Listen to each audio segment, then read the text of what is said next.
Is it time to deconstruct jobs, and how do we do that?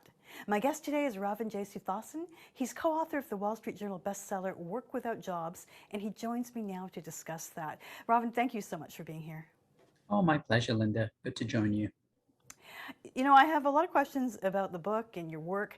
I always like to ask people about their backgrounds a little bit too, and how you ended up looking at the future of work.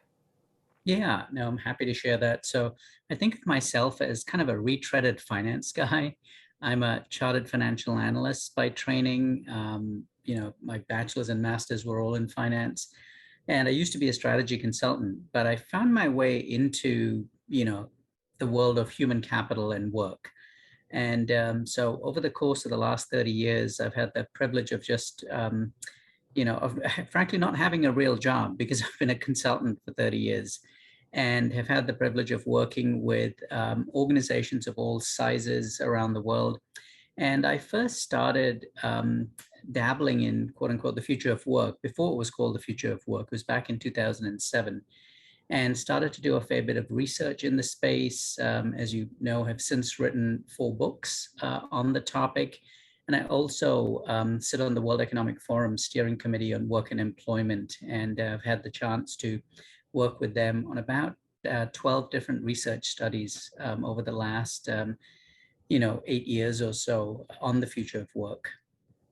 Interesting. You know, we're talking about the future of work, but we should go over the history of this too. I don't think people understand that some of the concepts around jobs really are things that came about with the second industrial revolution. I mean, talk about some of that. Yeah, Linda, absolutely right. We think and we act as if this thing, the way we work, the way we've worked for the better part of the last 140 years, has been how work has always been done. And as you well know, it's actually a relatively recent phenomenon. Prior to work being organized into jobs, jobs into job families, those job families into functions and organizations, we had very much a distributed ecosystem for work. People were often defined by the skills they had, and those skills directly connected to the work they might do. And you didn't really have the construct of the organization that we have as we know it today. And then in the second industrial revolution, all of those disparate activities got aggregated into jobs. Those jobs became the basis for much of how we live our lives. And it's I on a related note, I find it interesting that so many find the notion of a 4-day week so hard to contemplate. Because it wasn't long ago that we weren't even working 5 days; we were working 6 days a week, and prior to that, 7 days a week. So this many of the constructs that we know around work, really are about 140 years old, whether that is where work is done, how long it's done for, how it's done, etc. And that's really why John and I wrote this book, because what we were starting to see was this construct known as a job increasingly becoming kind of unfit for purpose given the velocity of change in the world we're in, as well as the volatility of the global economy. So needing something much more agile to be able to respond to, and hence our new work operating system, as we call it. You know, there's so many parts to this, but I know people get scared anytime you even bring up the idea that jobs are going away. I've talked a lot about the gig economy, I've been guests on this, and there's problems that go with that. You can't get a bank loan, you can't rely on, the money coming in, you need a basic income. So there's a lot to unravel here. Do you think people are willing to hear the idea that jobs may not be forever? Yeah, I will draw the distinction between jobs and employment, because Mm-hmm. I think this thing called employment is going to be with us and be the dominant construct for work for a long time. But as we're seeing with many organizations, this thing called a job is increasingly less synonymous with employment. And when I work with my clients, I often ask them to envision 3 ways of connecting people to work.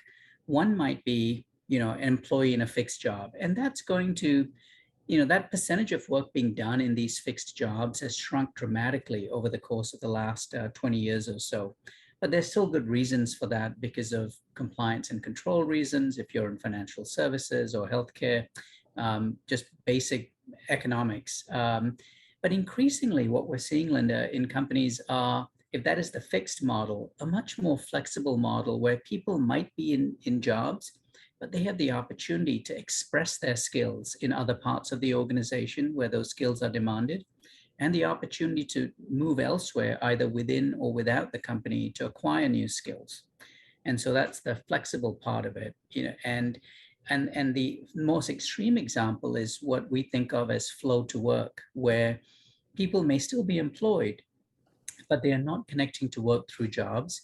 They're connecting to work through marketplaces that match their skills to gigs, assignments, and projects, both within the company and conceivably outside the company as well.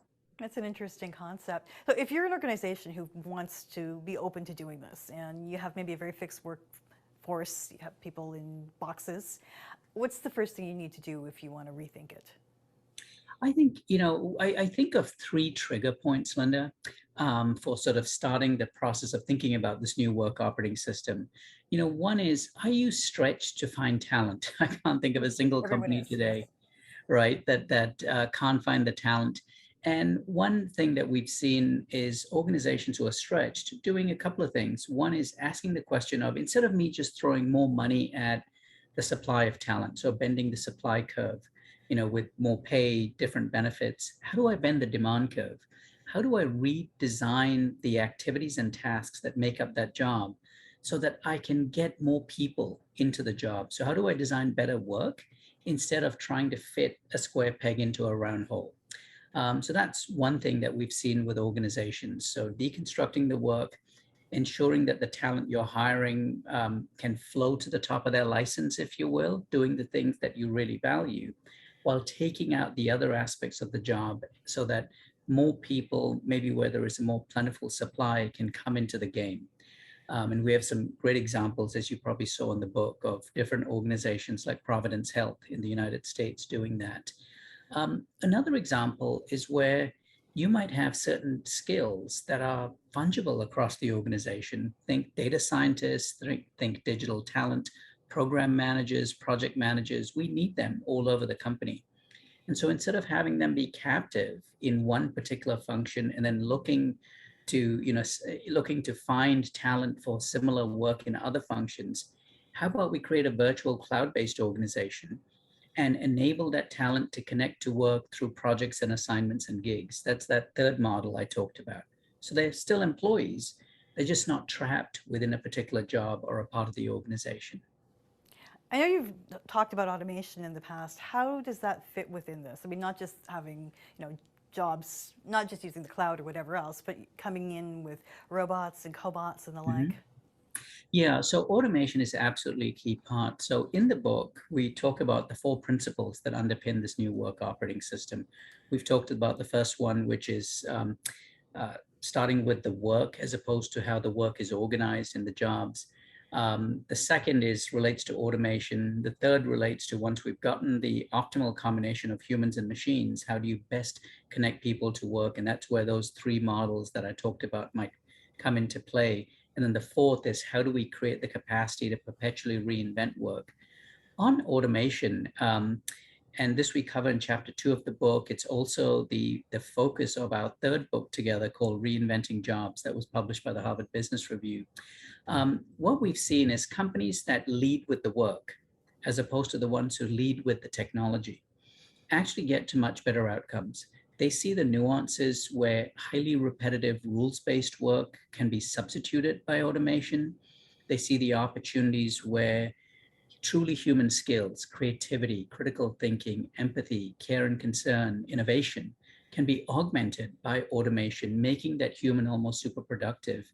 And they also see where the presence of automation can create space for new types of human work or the development of new skills. And one example of an organization that I think your listeners might appreciate hearing about is a company called Aquant. So Aquant is a technology company that operates in the service industry field. So think of field service repairmen who might come fix your refrigerator, etc. So given the labor shortages that we talked about, given maybe the lack of interest from the younger generation in being a field technician, repairing refrigerators, going from home to home, etc., what Aquant has done is really interesting. They've kind of democratized the knowledge that used to be embedded in those who had done the work for decades. You know, expert technicians who could diagnose a problem really quickly. So with their algorithms and their AI, they actually enable a lot more people of, you know, lower skill levels to be able to operate like these top techs, because the algorithm is diagnosing the problem and then guiding them in their work to repair it. Think of it as, you know, if you think of what Uber has done to taxis Mhm. in the good old days in England, as you know, to be a taxi driver took years of Yes. study and practice. And overnight, Uber democratized that work by putting the power of a cell phone and Google Maps in everyone's hands so that they could actually do the work. You know what? I have some empathy for those guys because they're still there driving those cabs and they put all that time in. You're going to get pushback. Obviously, they've had pushback in London and everywhere else because of Right. Uber. We're still really early in the cobot era. What kind of reactions are we seeing? So I think, you know, we're seeing kind of a mixed reaction. I think that I would separate the problem into two parts. One is, where does the automation make the human super productive? The second is, how do we handle that democratization, right? So now that we've brought more people into the game, are we treating them as equitably as we did the talent that came before? And I think that's where society probably has a fair bit of work to do, because as we democratize, I think there is a very human, maybe a capitalistic tendency to try and reduce the cost of work and try and create and, you know, essentially shift the value from the providers of labor to the providers of capital. And I think that's where we have a lot of work to do. Yeah, I don't want to say it's going to be a battle, but I think people have strong feelings about this. So Indeed. I wonder how you think the next 5 years or 10 years are going to go. Between, you know, organizations trying to restructure, reskill maybe, bring in a lot of technology, rethink jobs. You know, what's it going to look like? Yeah, you know, and that's really at the heart of one of the why we wrote the book, Linda, because what we were starting to see was companies, because of the need for agility, because of the need for speed, the need to respond, you know, to a very volatile world that we live in. You know, arguably we've had 4 black swan events in the last 20 years. Um, Needing that agility, but it was often coming at the expense of the workforce.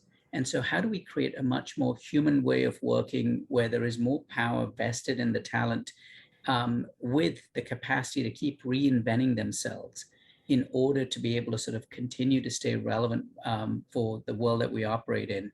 And at the same time, ensuring that the traditional markers of success, you know, degrees were meant to democratize access to opportunity.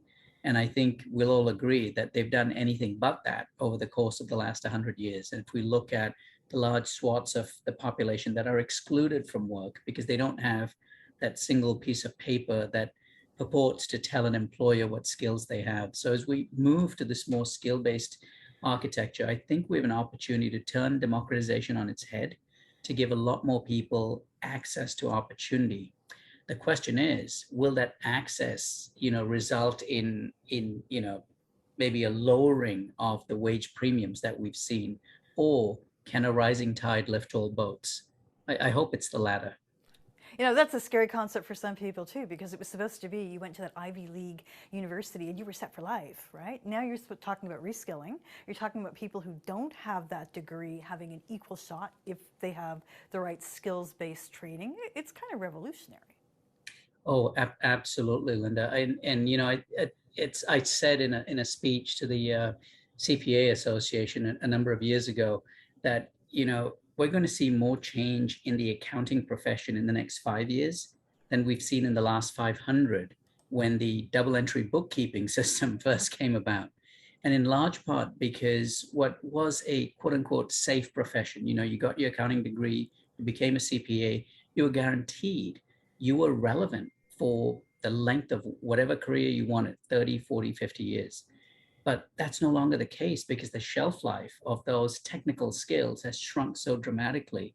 Best you get now is maybe 7 years before you need to reskill and retool. And it makes, particularly in the United States, the that proposition of paying several $100,000 for a degree makes it a highly questionable proposition, because if you don't have the shelf life, is it really worth the investment?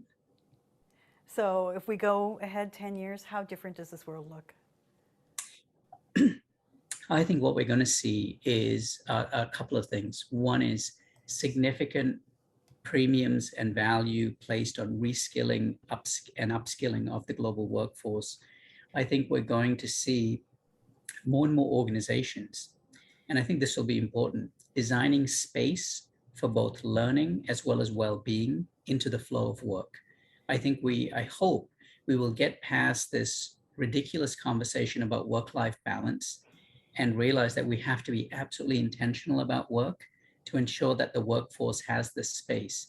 I had a senior executive say to me in a meeting, in a board meeting, I'm paid for my perspective.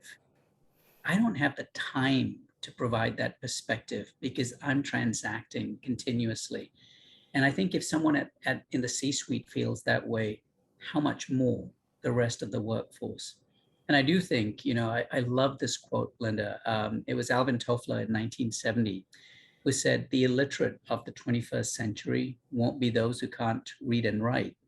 It'll be those who can't learn, unlearn, and relearn. And I think back in 1970, he absolutely nailed what we're going to see over the next 5 to 10 years. Yeah, I agree with you. It'll be an exciting time. Ravin, thank you so much for talking to me today. My pleasure, Linda. Ravin Jesuthasan is the co-author of the Wall Street Journal bestseller, Work Without Jobs.